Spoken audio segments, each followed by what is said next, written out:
एक समय की बात है। एक जंगल में एक रानी चिड़िया रहती थी।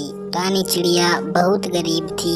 रानी चिड़िया के पास रहने के लिए घर भी नहीं था और अब तो रानी चिड़िया के पास खाने के लिए कुछ भी नहीं बचा था। अरे यार, मैं कितनी गरीब हूँ, मेरे पास रहने के लिए घर भी नहीं है और अब तो मेरे पास खाने के लिए कुछ भी नहीं बचा है। अब तो मुझे दूसरे जंगल में जाकर कोई काम ढूंढना ही पड़ेगा, नहीं तो मैं भूखी ही मर जाऊंगी। फिर रानी चिड़िया दूसरे जंगल में जाकर काम ढूंढने के बारे में सोचती है। फिर अगले दिन रानी चिड़िया दूसरे जंगल में काम ढूंढने के लिए चली जाती है, लेकिन रानी चिड़िया को दूसरे जंगल में कोई काम नहीं मिलता है। इसलिए रानी चिड़िया दुखी होकर एक जगह पर बैठ जाती है। फिर रानी चिड़िया के पास रानी चिड़िया का दोस्त बंटी कबूतर आता है और रानी चिड़िया को दुखी देखकर रानी चिड़िया से बोलता है, अरे तुम्हें क्या हो गया है? तुम इतनी दुखी होकर अकेली जंगल में क्यों बैठी हो? अरे यार, क्या बताऊं, मेरे पास कोई काम नहीं है और आज मैं जंगल में काम ढूंढने आई थी तो मुझे जंगल में भी कोई काम नहीं मिला। अब तो मेरे पास खाने के लिए भी कुछ नहीं बचा है। अरे तुम चिंता क्यों कर रही हो? तुम्हारे पास आम का पेड़ है ना, उसके बहुत सारे आम लगते हैं। तुम उन आमों को तोड़कर दूसरे जंगल में ले जाकर बेचो और उन आमों का जूस बनाकर भी बेचो।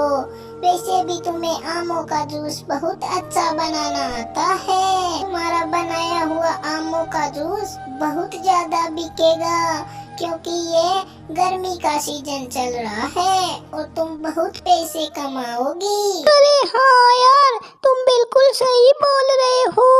मैं कल से ही आम तोड़कर आमों को बेचूंगी और साथ में आमों का जूस बनाकर भी बेचूंगी। फिर रानी चिड़िया अपने घर आ जाती है और घर आकर सोचती है, अरे यार, आज बंटी कबूतर सही बोल रहा था, मुझे उसकी बात माननी चाहिए और आमों का जूस बनाकर बेचना चाहिए। फिर अगले दिन रानी चिड़िया अपने खेत से आम तोड़कर आमों को और आमों का जूस बनाकर दूसरे जंगल में ले जाकर बेचने लगती है। फिर रानी चिड़िया के पास कालू कौवा आता है और कालू कौवा रानी चिड़िया से बोलता है, अरे अच्छा हुआ तुम मुझे यहीं पर मिल गई। आज बहुत गर्मी है, मुझे आम के जूस की बोतल चाहिए थी।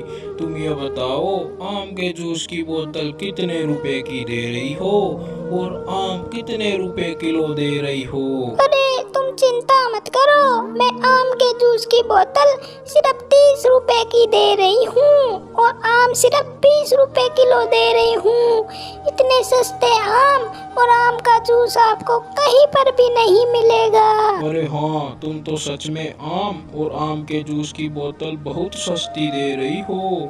बाजार में तो आम के जूस की बोतल 50 रुपए की और आम 40 रुपए किलो मिल रहे हैं। तुम मुझे एक आम के जूस की बोतल और 2 किलो आम दे दो। फिर कालू कौवा रानी चिड़िया से एक आम के जूस की बोतल और 2 किलो आम खरीद कर वहाँ से चला जाता है। फिर गर्मी का सीजन होने के कारण रानी चिड़िया के आम और रानी चिड़िया का बनाया हुआ आम का जूस बहुत ज्यादा बिकने लगता है। फिर रानी चिड़िया धीरे धीरे बहुत पैसे कमाने लगती है और एक दिन बहुत अमीर बन जाती है।